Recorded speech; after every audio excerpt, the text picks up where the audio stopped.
So, as it's the tradition, this is our 44th DSS conference. Can you imagine? 44. So 6 more to go and we have 50. And then we probably retire. I'm just kidding. No, we won't retire. We love that too much. I can't. No, and we started every of our 44 conferences always with a market keynote. And this is our tradition. And Stefan and I just want in the next 40 minutes give you an update, a rundown through the industry, what happened in the past 12 months, give you some ideas about or some insights about trends and some of the really important topics we brought with us. Just some inspiration for the discussions you can have during those 2 days and also afterwards. Yeah. So one last reminder, please use the app if you have any questions. We won't be able to answer all the questions. We saw already lots and lots of you are using it. We will try to address as many of them, but if we don't have time on stage, please contact us, talk with us and all the other speakers while we're here in the next 2 days. Just the setup, we have this main hall, we have another one, the Chicago room, which is on the other side, that we have parallel sessions most of the time. We have a big award ceremony ending this day today at around 4:30, and then we have our big evening networking event, the beer garden event, which is already tradition, which is just across here at the terminal, and that starts at 6 o'clock, and we have, free drinks, free food all night, so please enjoy. And the weather's perfect today, it's not too hot. In previous times we had really hot weather, but looks really good. So Stefan, I think we should just, get started, or? Good. So what are our topics? What will we want to talk about? Yeah, obviously we're going to talk about the key topic of our yearbook that will be released tonight as well. Yep. Digital signage becoming business critical. But then on the topics of the last years and of these times aren't going away, like green signage, shared spaces and experiences. This is what digital signage is most of the time all about. But we're also going to talk about the dawn of a new software age, because there we see really a shift, a tectonic shift happening, and we'll tell you a bit more about that later on. But as it is tradition, we're going to start talking about the market. We'll give you the numbers, we'll give you an overview of what's happening in the market, and especially around consolidation. Yeah. So these are the numbers. You have seen this chart many times before. It's the latest ones. Some of you maybe have seen it already at IEC. Last year was a fantastic year. Well, after pandemic, that wasn't probably a surprise. 21% plus in global units. Europe even grew a little bit faster by 26%, and value 14% globally, and in Europe, or in EMEA, 34%, so more expensive, larger screens were sold here compared to the rest of the world. This is always really important to get an understanding, of how the European market looks like. As usual, the German, Austrian, Switzerland market is the largest market with 18% market share and a growth of 40%, 40, that's quite big, followed by the Nordics. The UK is number 2 with 46%, and the rest is pretty much the same. You have seen that before. But this is really a fantastic picture. Unfortunately, this is 2021. We're in 2022 now, so life looks a little bit different, but we will come to that further. So we live in time of uncertainties, and lots of things have changed since the beginning of the year. And if you all remember 2019, life was fantastic. Everything looked positive, but unfortunately, since then, a lot of things have happened. Unfortunately, the war in Europe and Ukraine, which changed basically everything since end of February. Supply chain shortages was a huge topic for the industry last year. We had huge challenges getting enough screens and everything over here. This has changed a little bit. So on the visual side, it's not a problem anymore. Most vendors are able to deliver whatever customers order. We still have huge challenges with media players, the semiconductors. That's still a huge problem. And even more in recent weeks with building materials, so more indirect, that many stores cannot be built or many projects cannot be realized because of missing problems with wood and whatever. And what also comes up is a shortage of truck drivers in Europe. So supply chain is a challenge and will remain a challenge over the next couple of months, at least. Yep. Energy crisis, energy costs go up like crazy, many 100%, so that has also a huge impact on what customers are buying. Sustainability obviously becomes more important in this regard. That's the positive side of things. I think it's going to speed up that trend towards green signage and energy efficiency, because energy is just so expensive now. Yeah. Stefan. Yeah, if we look at the long-term trend, I mean, you had this kind of smooth ride since 2010, the drop during COVID, and for us, a big surprise that the recovery was so strong. So in 2021, as you just saw the numbers, we're really back to that long-term trend and even above it. But I mean, with all these insecurities ahead, the future is kind of like a wide spectrum. And I've done a bit of planning in my life. This looks like you need different scenarios. So it's not going to be the one plan for next year, but you have to get prepared for anything between recession and worse numbers and huge growth, 20% and above. So it's a wide spectrum and it's a challenge, I know, but get prepared for these things. Good. And as you know, as we always launch our yearbook, and everyone wants to know who's the biggest in town, who's the biggest in the market. And we have done our homework, as we have done for many, many years. We prepared 400 pages of yearbook, which will be released tonight, and I'm sure you all get your printed copy. And last year's edition, 30,000 copies were downloaded, so that's pretty much probably the Bible of the industry. And we always get asked, who's the biggest in the world? And it's not that simple, but with CMS, we talk with them, we surveyed them, and this is our best guess, our 80% guess, but that's as good as it gets. So we have basically three big companies, which is StrataCache, Samsung with Magic Info, which, by the way, is already more than 20 years old. Most people don't know that, but the first version of Magic Info is already 20 years old. Navori is the largest European player, and then you see all the other guys down there. We see some changes back and forth. Obviously, we have dozens and hundreds of players in this category. We just choose a few ones, but we will have more details later on throughout the day. And there's a big shift in this industry. So we're going to see a lot of movements in the future between those companies. But we're not only looking at software, obviously we're also looking to integration, and that's the way we want to present markets. We have the leaders, so typically the three market leaders in each geography that we cover. Then we identify rising stars, might be small companies, but also big companies, really that caught our attention because they made big moves, big shifts, innovation, big growth. Then we have the major players in the market listed, so they're in alphabetical order, if you're wondering, not in size order, but those are the big guys around. And then we have the generalists, like big IT companies and or professional services companies that are relevant to the market.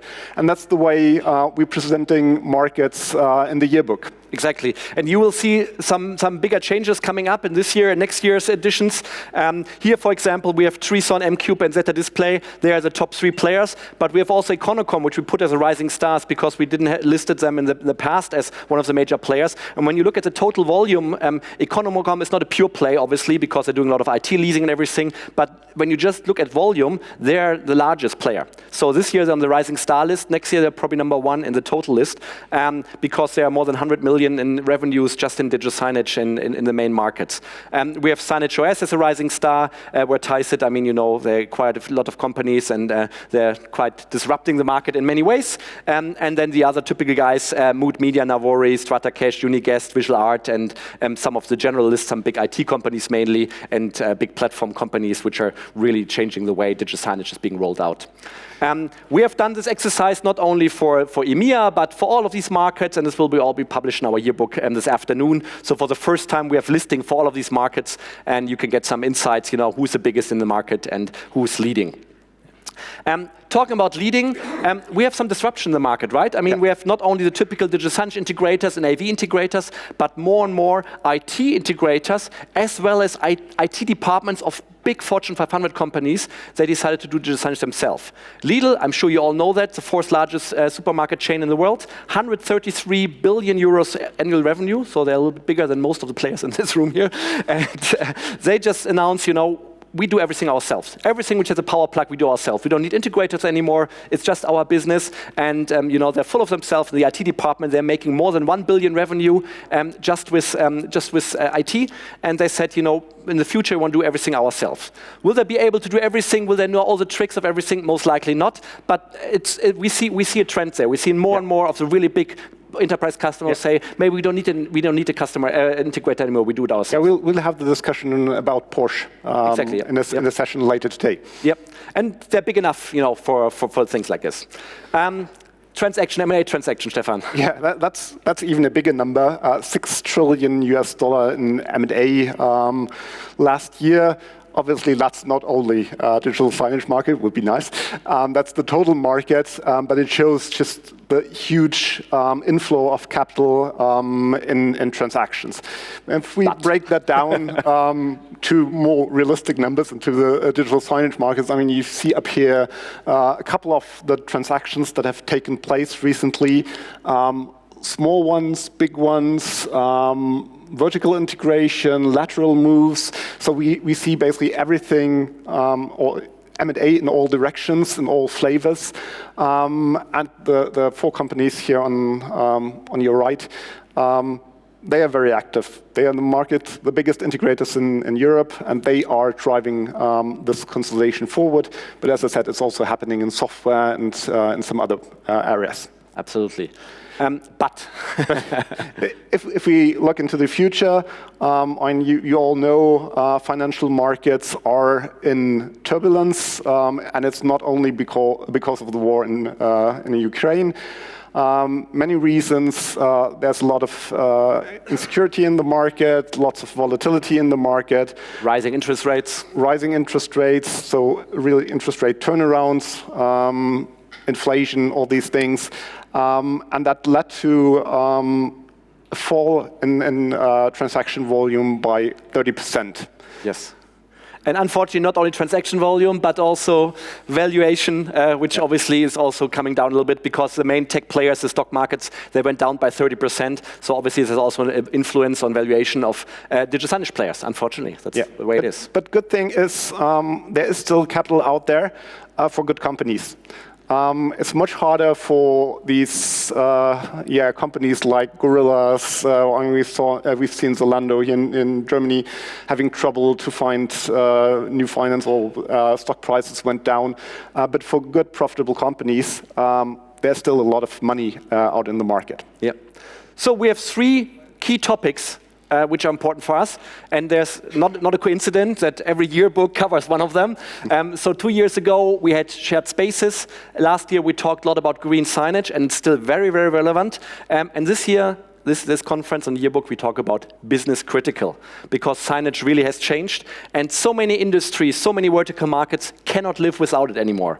And most interesting, airports. We have seen that Gatwick terminal was closed because the digital signage system went down, because you cannot operate a system like a terminal, a complex system, without having dynamic signage.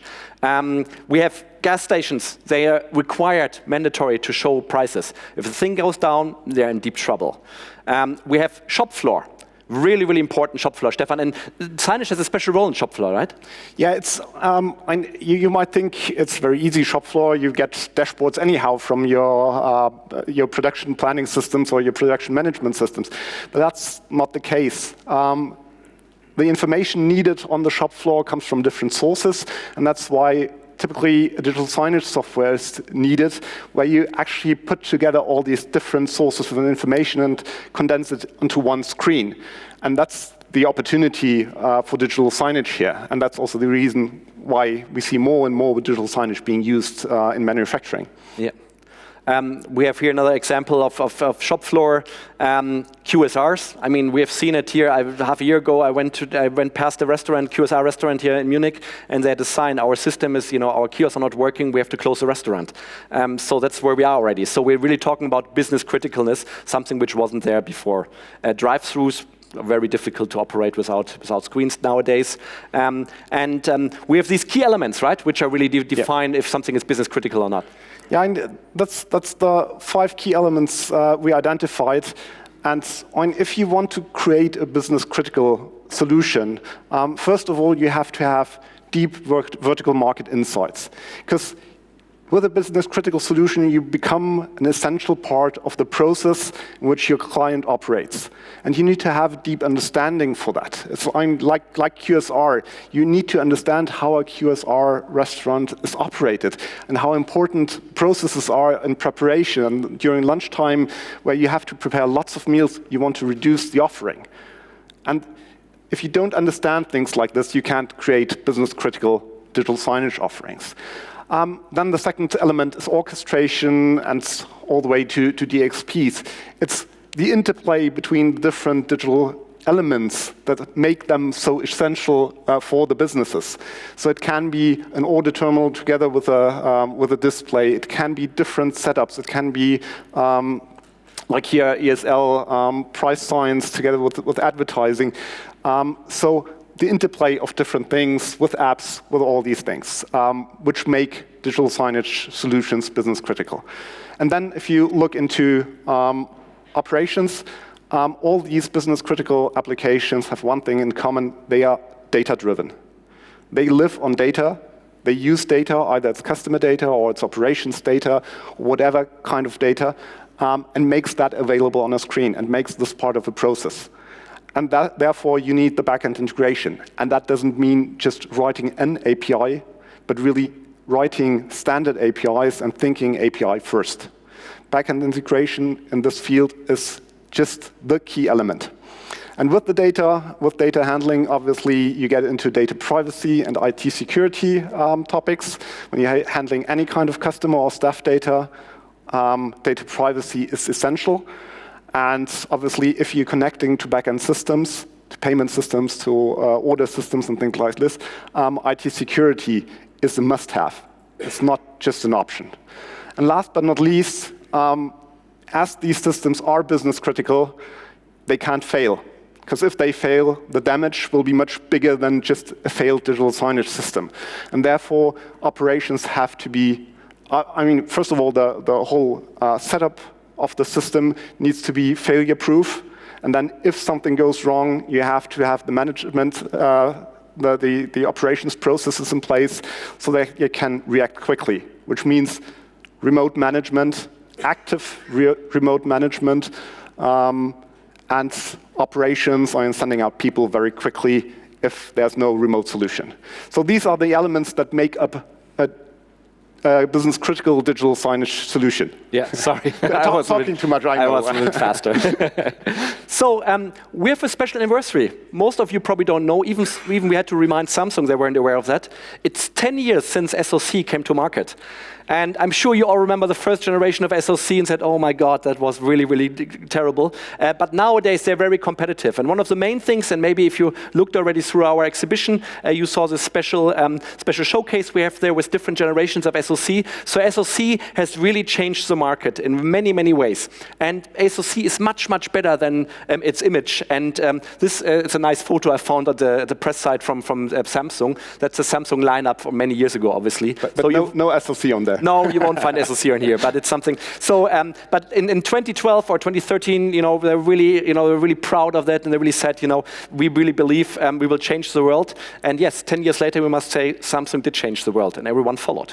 So this is a showcase. Please, if you go outside, we did it together with Signage OS. And what's really cool about it, we have different generations of SoC, and there's the same benchmark running on it, so you can really see how the performance of SoC has changed throughout the years from 2015 all the way to today. And this compared to a media player to Windows-based system. And there are some interesting insights. And yes, there's so many SoCs. There's not only one. There are dozens of different systems. I'm sure you know that starting with Samsung, the SSP platform, the Tizen platform. We have LG with WebOS.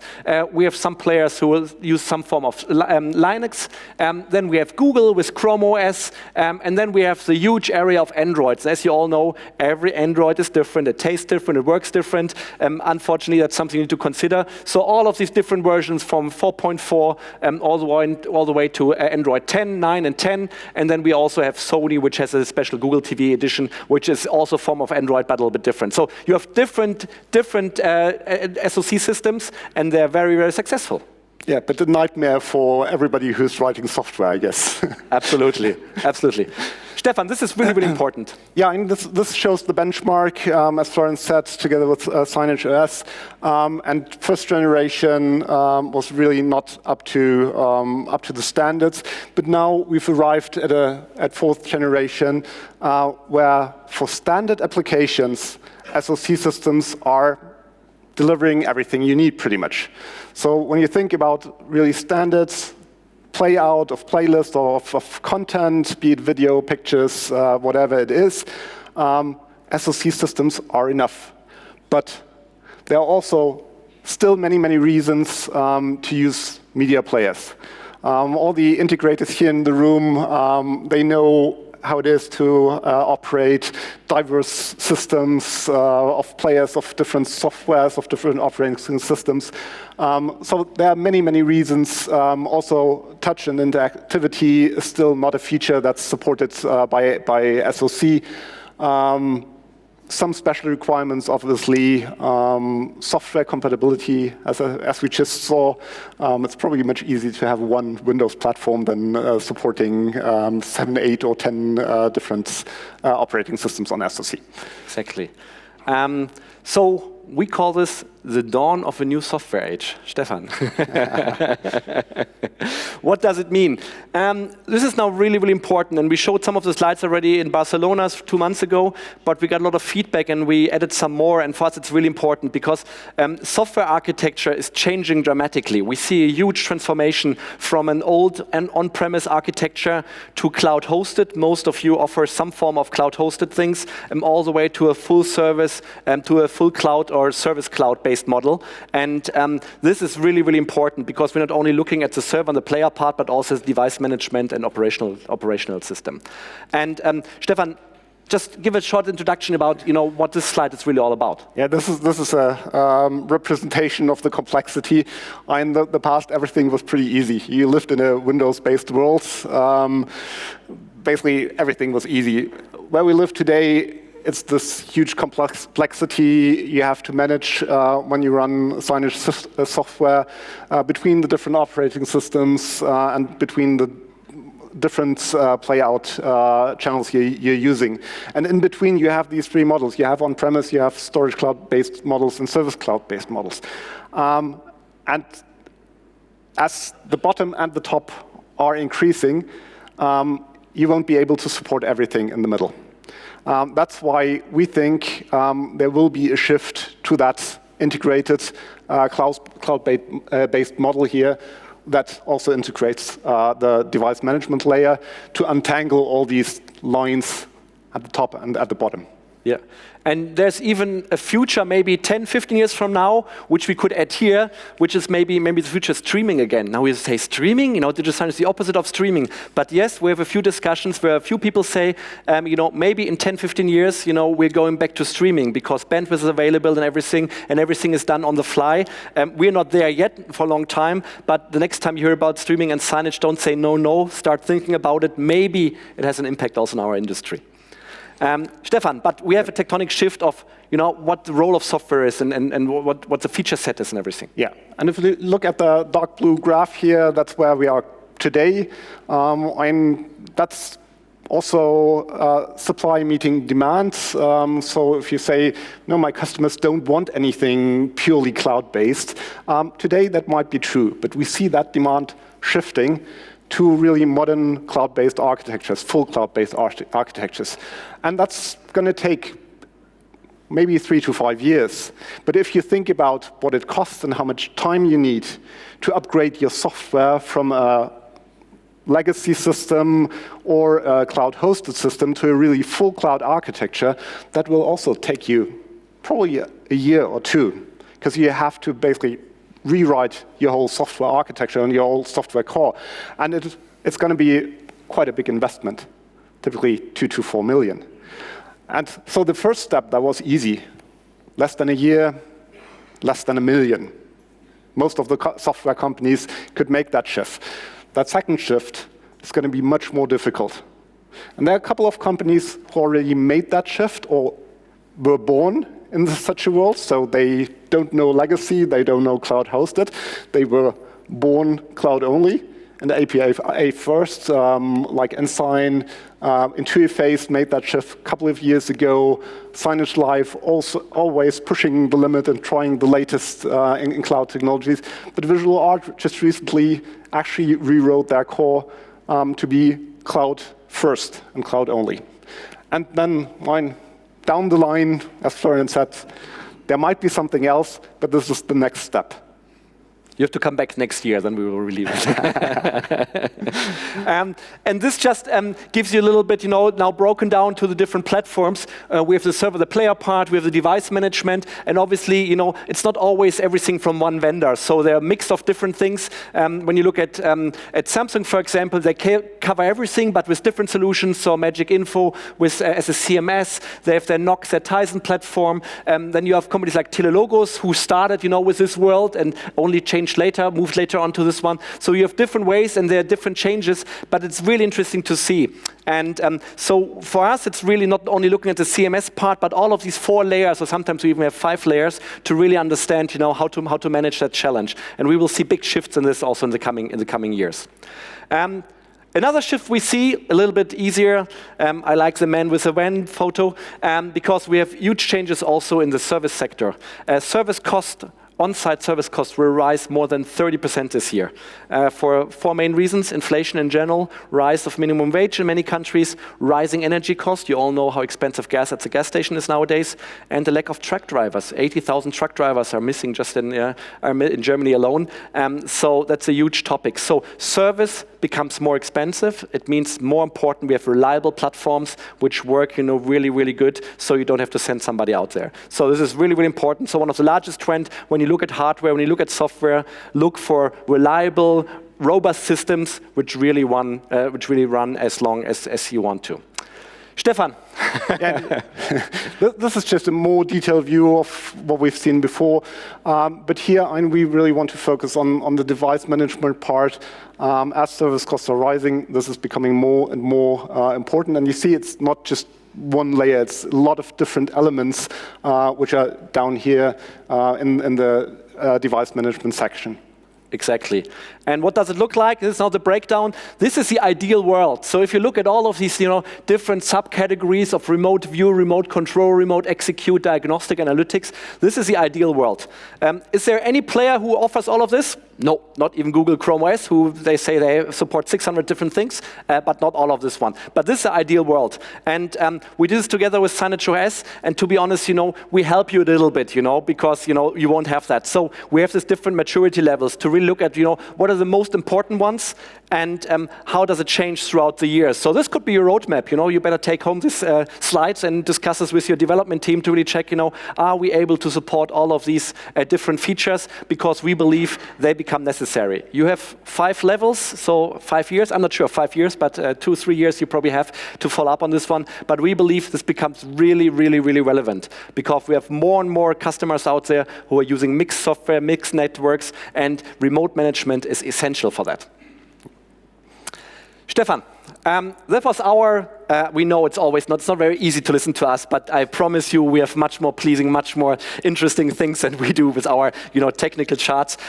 We have a full program. We have 80 speakers. I must say we planned to have 80 speakers. Unfortunately, a few of them just got sick or missed their plane, everything. So we have a certain dynamic in today and tomorrow's program. So please always check your app. We know 2 people who are definitely not able to come. One is Google, the Google speaker. Even he lives in Munich. He fell down the staircase yesterday and he's in hospital, unfortunately, so they couldn't replace him within a few hours. So we hope he's doing better. And we have Dirk Hülsermann from StrataCache. He couldn't make it because he has a very serious family issue. So we also hope for him all the best. So that's why we have a few changes, but we have so many speakers, so much to see and see, so it won't get boring. We're going to talk about metaverse, we're going to talk about analytics, we're going to talk about green signage, we're going to talk about exciting experiences, content, so many topics that we can't cover here in just a couple of minutes. But we have experts, we have people who are actually doing these things out in the field.